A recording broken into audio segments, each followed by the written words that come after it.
sampai di situ kalau mereka ini mengaku sebagai pengikut Imam Syafi'i, yang dimana Imam Nawawi memberikan penjelasan teman-teman, apa saja yang dilihat haram maka lebih haram lagi untuk disentuh. Terkadang boleh untuk lihat tapi diharamkan untuk menyentuh, sebagaimana dibolehkannya untuk melihat wanita yang tidak halal baginya ketika transaksi jual beli, namun diharamkan untuk menyentuhnya. Ini Imam Nawawi nih yang bicara di dalam kitab Al-Majmu', teman-teman. Ketika sudah ditegaskan seperti itu, masih saja ada orang yang mencari pembenaran, pembelaan dan lain sebagainya, berusaha sekuat tenaga untuk bisa membuat salaman-salaman itu benar pakai kain, teman-teman.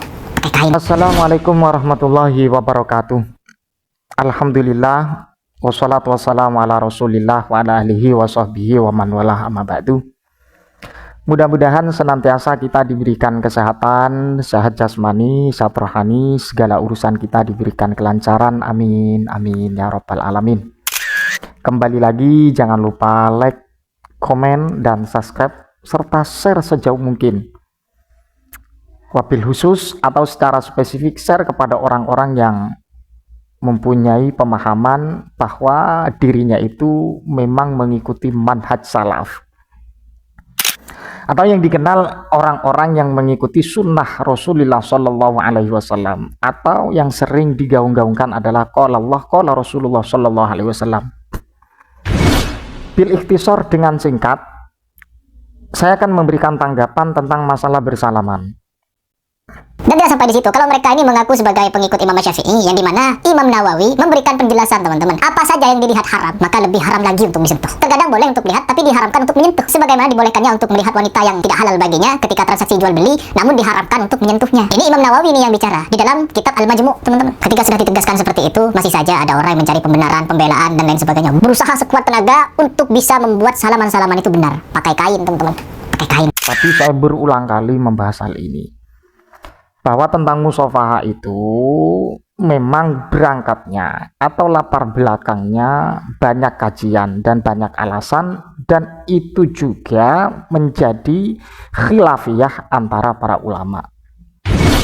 Kalau hukum yang notabene-nya ada wujudul ikhtilaf, tak perlu dipersoalkan. Dan apalagi kalau memang benar-benar kita konsisten membahas tentang masalah musofah atau bersalaman sesuai literatur yang memang ditawarkan oleh ahli fikih, tak perlu kita untuk membenarkan diri atau mengklaim paling benar dan menjatuhkan pendapat orang lain. Tidak boleh ketika ada perkhilafan antara para ulama. Satu. Dan kemudian masalah musofahah atau bersalaman itu ada alasan masing-masing. Ketika musofahah diharamkan itu alasannya ada, ketika tidak diharamkan itu ada. Dan ketika musofahah dengan perempuan yang bukan muhrim, maka itu ada pembatasan juga. Ada istilah al-ajuz allati la tushtaha, ada juga al-mar'ah al-ajnabiyah allati tushtaha. Ada juga persoalan hukum itu dalam masalah musofah atau massu yadil mar'a al-ajnabiyah, ada istilah khauful fitnah, itu ada. Dan kemudian masalah musofah bersalaman ketika wujudul ha'il, ada penghalang, itu hukumnya juga beda. Jadi kita memahami hukum itu harus sedetail mungkin sesuai dengan fakta. Jangan moro-moro kita bersalaman dihukumnya haram secara mutlak, ya tidak begitu, Pak. Al-hukmu yaduru ma'illati. Sudah, saya akan membacakan satu redaksi yang pernah disampaikan oleh Syekh Wahbah Zuhaili. Beliau itu bukan orang biasa, memang orang alim. Beliau itu ketika berpendapat dalam kajian kitab pasti ada rujukannya, ada referensinya. Jadi begini redaksinya, wa tahrumu musafahatul mar'ati liqaulihi sallallahu alaihi wasallam, bahwa musafahah bersalaman dengan seorang perempuan itu haram karena berdasarkan hadis Nabi sallallahu alaihi wasallam, inni la usafihu an-nisaa. Jadi kata beliau Nabi Muhammad sallallahu alaihi wasallam, atau sabda beliau, saya tidak bersalaman dengan seseorang perempuan. Kalau kita ambil mentahnya hadis ini, perempuan itu sifatnya seperti apa dan bagaimana, muhrim atau tidak, kemudian tua atau tidak, tushtaha atau tidak. Ini kan pemahaman sangat rancau. Kita menggunakan dalil ini untuk menghukumi orang yang bersalaman dihukumi dengan haram secara mutlak. Ya, ini tidak bisa karena perempuan ini perlu batasan. Karena di sini hadis ini secara umum menyebutkan la usofihu an-nisa adalah perempuan, tapi statusnya ini muhrim atau tidak, kemudian tushtaha atau tidak, dan ada hailnya atau tidak. Ini kan perlu penjelasan. Sehingga dari penjelasan sesuai dengan fakta dan realitanya maka timbullah hukum, bisa hukum haram atau tidak haram, kan seperti itu. Tapi kalau kita memahami teks hadis ini secara secara letterlek, secara lahiriah, maka semuanya dihukumi mutlak haram. Tanpa penghalang, ada penghalang, dan tanpa penghalang pun itu haram. Tapi tidak seperti itu kajiannya. Jadi seperti itu memang mereka itu qala Allah qala Rasulullah sallallahu alaihi wasallam. Ketika dasar ini kita harus mengikuti sunnah Nabi, maka kacau hukumnya. Bisa jadi menyentuh seseorang yang masih ada ikatan muhrim, maka juga haram. Kan seperti itu. Tapi nyatanya kan tidak. Kalau kita ingin memahami teks lahiriah daripada hadis tersebut. Lakinnal jumhurah ghairas syafi'iyati ajazu musafahatal ajuzi allati la tushtaha wa massayadiha lin idami khawfil fitnah. Akan tetapi jumhurul ulama selain dari kalangan syafi'iyah memperbolehkan bersalaman dengan orang-orang yang usia tua, allati la tushtaha, yang tidak terindikasi atau tidak mengakibatkan wujudus syahwah, adanya syahwat, diperbolehkan. Wa massayatiha, menyentuhnya juga bisa boleh. Wa massayatiha, menyentuh tangannya.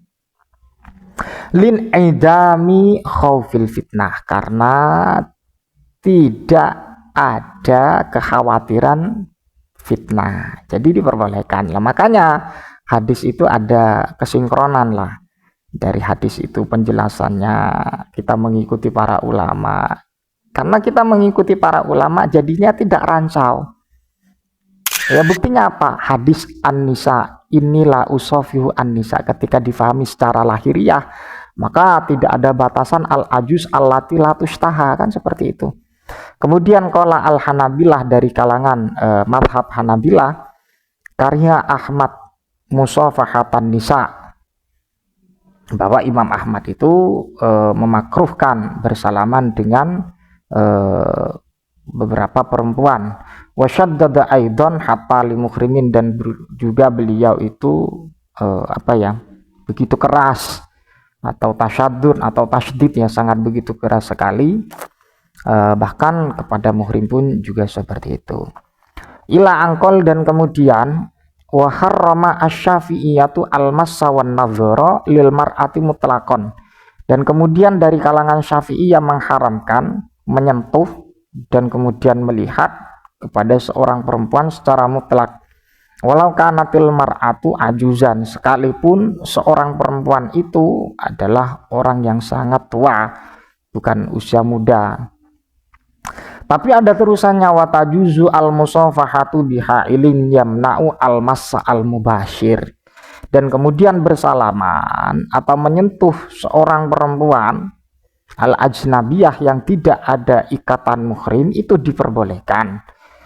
Bihailin yamna'u al-massa al-mubashir, dengan catatan musafahahnya itu adalah dalam keadaan ada hail, ada penghalang yang bisa mencegah menyentuh secara langsung. Makanya kita ada bahasa al-massu. Al-massu itu ya menyentuh atau iltiqa, bertemunya dua kulit. Sehingga ada hail, maka para ulama dari kalangan asy-syafi'iyah itu menghalalkan atau memperbolehkan musafahah dengan perempuan. Yang penting ada hail yamna'u al-massa al-mubashir. Jadi seperti itu. Dan kemudian banyak alasan juga.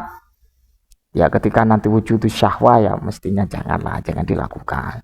Dan kemudian ada fitnah-fitnah yang berdampak negatif, ya jangan dilakukan. Tapi tidak menutup kemungkinan bahwa hal ini ada alasan tertentu haram dan tidaknya, dan kemudian ada perkhilafan para ulama, ada perbedaan antara para ulama. Yang salah itu ketika mengklaim dirinya benar dan menyalahkan orang lain, padahal substansinya ini wujudul ikhtilaf bainal ulama, ada perkhilafan antara para ulama. Jadi seperti itu kalau kita berbicara tentang kajian kita. Wallahu alam bisawab. Assalamualaikum, mudah-mudahan bermanfaat. Assalamualaikum warahmatullahi wabarakatuh.